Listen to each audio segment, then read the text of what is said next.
Welcome to Non-Attendance Proof Blended Teaching. This is a case study for a module called Structures and Construction Technology. So this is the first video of a YouTube channel called Good Practices for Academics in the UK.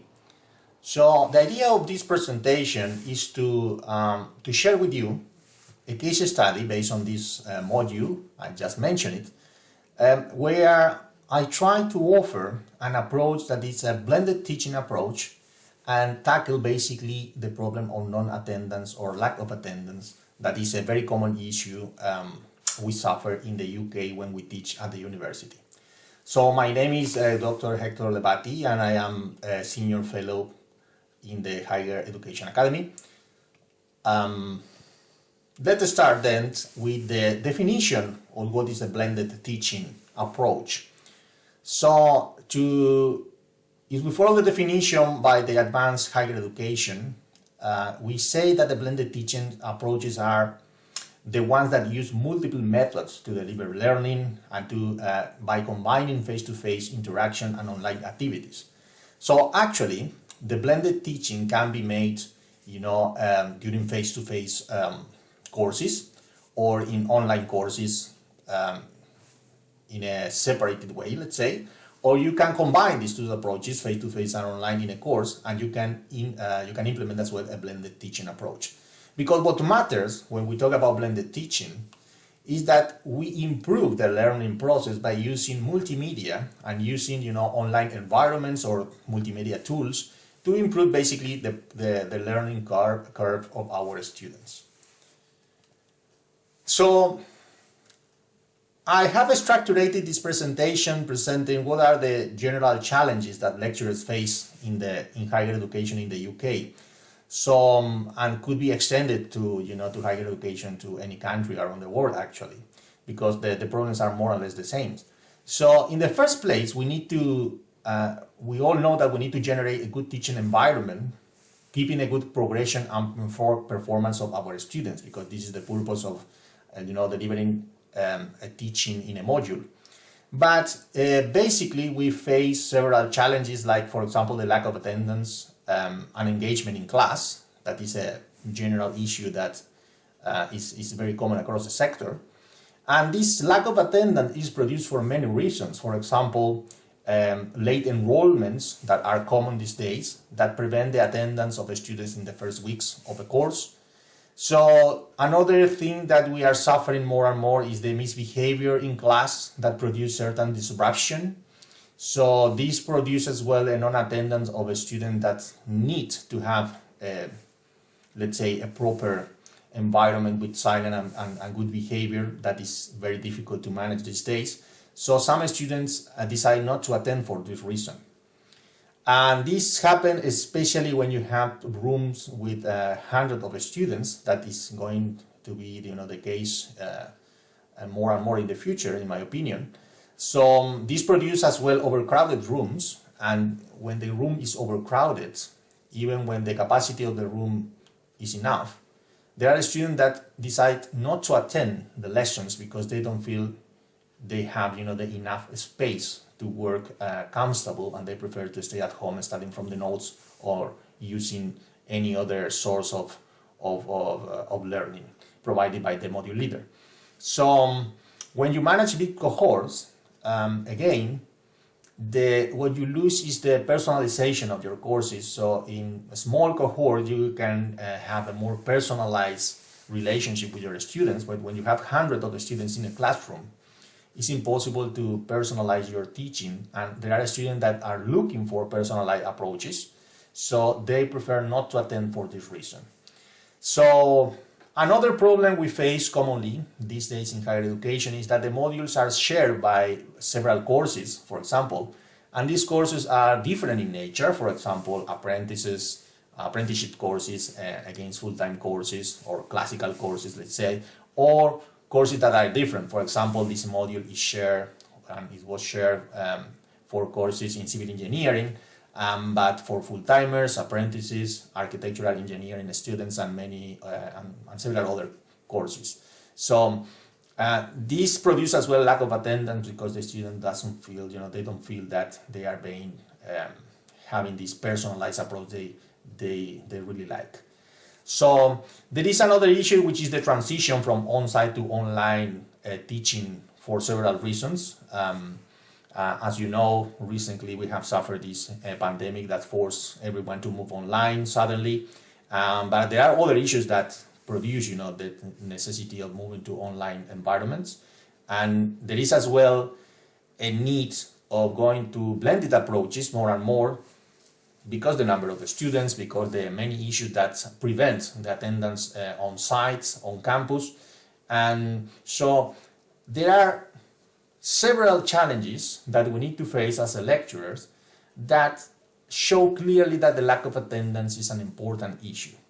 And as you know, there are studies already that have demonstrated that the attendance is strongly correlated with the performance of our students. So we need to think and we need to be creative in implementing strategies to tackle this lack of attendance, because it's happened. You cannot prevent the lack of attendance because there are many reasons that force students not to attend. So you need to create environments that tackle this problem in one way or another. So in this presentation, the idea is to show one method to tackle lack of attendance, basically. So I will talk a little bit about these 7 elements I have decided to present in here. So in the first place, in my experience, it's very good to have a booklet that covers all the topics of the module. So you can use a hard copy, you can use an electronic copy, you can use both of them, and this is the approach I prefer, to give the opportunities to our students to study from a physical copy of the notes, from an electronic copy of the notes, because some students prefer to work with tablets, for example. And in the electronic copy, the advantage is you have links to, for example, videos.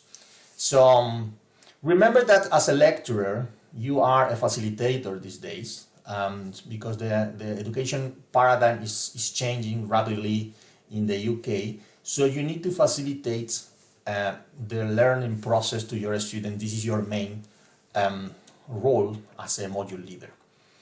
So as a second element of this one method to tackle lack of attendance, I think that having pre-recorded videos that cover all the topics is a very good practice. So where you can have lectures, tutorials, laboratory demonstrations, for example, whatever you need in your modules. And you need to remember that in general, students are not willing to, to look for themselves, let's say, these multimedia tools to study and to prepare their assessments. So it's very important for us as a facilitator to put in one place all the videos they need. Videos produced by yourself as a module leader are the best alternative to complement the booklets with the topics you have, you offer them in your notes. So, and in order to do that, and in order to facilitate the process of producing these videos, is to, for example, if you plan and you record your lectures a year, you will have pre-recordings for the following year. So it's a good practice as well to start recording your lessons, your classes, your lectures, to have this material as an extra in this blended approach. The third element, and this one is very important, because now we are talking about having a booklet with all the topics, a traditional notes in a hard copy or an electronic copy, and a set of videos that are covering the topics of the module. So you have to link the topics, between the booklets and the videos. This is a very important thing to do. So if you have a hard copy or you have an electronic copy of your notes, it's important that you link the chapters with the videos you are providing, because in this way the videos will support the students and the learning process chapter by chapter. So, and it's going to be easy to locate, the video that corresponds to a particular chapter or topic in your module. So the fourth element that is important in this implementation of this method is to have a module organized week by week. This is because this is something that students really like, because we provide the education on a weekly basis, and they want to know exactly what is the or what are the topics they are going to miss when they are absent in a week, for example, or a few weeks for some reason. And is for you as an academic is relatively simple to organize this in this way and to direct or to indicate the students where they will find the support material, the backup, for example, the videos and the notes they need to catch up the lesson they are missing or the lesson they are planning to miss for some reason. So in here, for example, on the screen, I show the organization of this module, structures and construction technology. So there are clearly all the topics organized week by week for the first semester and the second semester.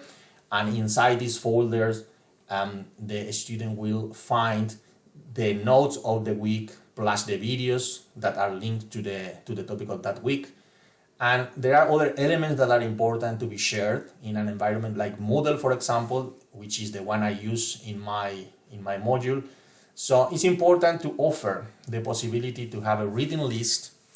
A link will help, for example, in this case, to locate the books the students can use to further study, the modules. Because even when there is not common these days, there are students that prefer to study from a book instead of studying simply from the notes you provide. So it's important to include this reading list. The organization of the module is important as well. We all provide a module guide, but as you know, students are reluctant to read these module guides. So it's a good idea maybe to make a presentation the first day of the class or in the middle of the semester, explaining the organization of the module and recording a video, for example, with this organization for you to share with your students and to be sure that they understand in which way you have organized the module. In here, for example, you see the notes for the whole module it's an electronic copy with the links to the videos I mentioned before. And because this module is structures and construction technology have a dedicated folder with all the materials that a student need to prepare this part of the module. Another element which is something important and that the student love actually is to have a folder with the past year exam paper with the results basically, because this is something that the student find very useful, and it's actually a useful exercise to practice, based on previous exams to be ready for the assessment. So here we are in Moodle directly to see how the organization of this module works. So let's say a student couldn't attend the first week because late enrollment. So the student will be able to go to the first week folder. So inside the folder, the student will find the YouTube video. To share with you all. And in the same folder, there will be the electronic copy of the chapter that corresponds to the lesson that day or that week, sorry, and with the link to the video, the YouTube video we just saw before, and as well the presentation for that week with the contents and the presentation that was used for producing the video in YouTube. So having all these elements, the student will be able to catch up by his or herself, and you will be supporting and you will be tackling the problem of lack of attendance in your module. Maybe the next step for this organization is to organize the booklets week by week instead of chapter by chapter. Will make more sense and will simplify the organization and the understanding of the organization for our students. Another element of these methods is to have enough review sessions to consolidate the knowledge and skills of your students. So remember, we are facilitators. So we can make, for example, in our face-to-face sessions or online sessions, mock exams to explain what they can expect in terms of the exam of the module, and to review the topics that will go in the exam. This doesn't mean that you are telling them what are the topics that they will appear in the exam, because you can make this mock test in the same way you do the final exams, for example, or mock exams that will cover all the modules of all the topics of your module, sorry. So you are not telling them what are the modules they need to prepare, you are just reviewing every single module in this mock exam. And this definitely will improve the performance and progression of your student for certain, because you are giving them not only the knowledge and the skills they need, but you are preparing them for facing the exam in a proper way. Another element that I consider is important is to allow the students to have, the opportunity to shape the review sessions, because the review sessions are a good opportunity for them to, to clarify things they don't understand or they didn't understand properly when you did it for the first time. So if they tell you directly what are these topics, you can organize a review session about them.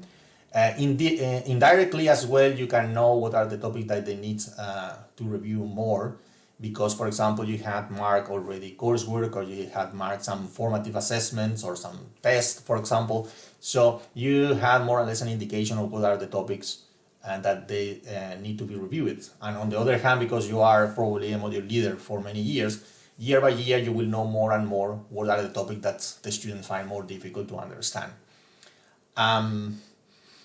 Previous year exams as well are a good source of information for you to identify the topics that are more difficult for students, and that will allow you to review with them in order for them to be better prepared for the examinations. Finally, the final element I consider important is the opportunity of students to ask questions in class, in face-to-face class or online classes. So it's true that some students ask questions, but in general, we know that the students don't engage a lot during the academic year, and they engage only at the end of the academic year when the exams are approaching. So the important thing to end this set of elements for this method to tackle the lack of attendance is we need to be available for them to answer their questions, even when these questions come, the last days previous to the exam. So this is all from me. Thank you very much for watching. I hope you have enjoyed this presentation about this method I'm proposing to tackle the lack of attendance, and I hope you find it informative and useful. So I'm happy to receive any comments from you to improve our teaching and the performance and the progression of our students. Thank you very much.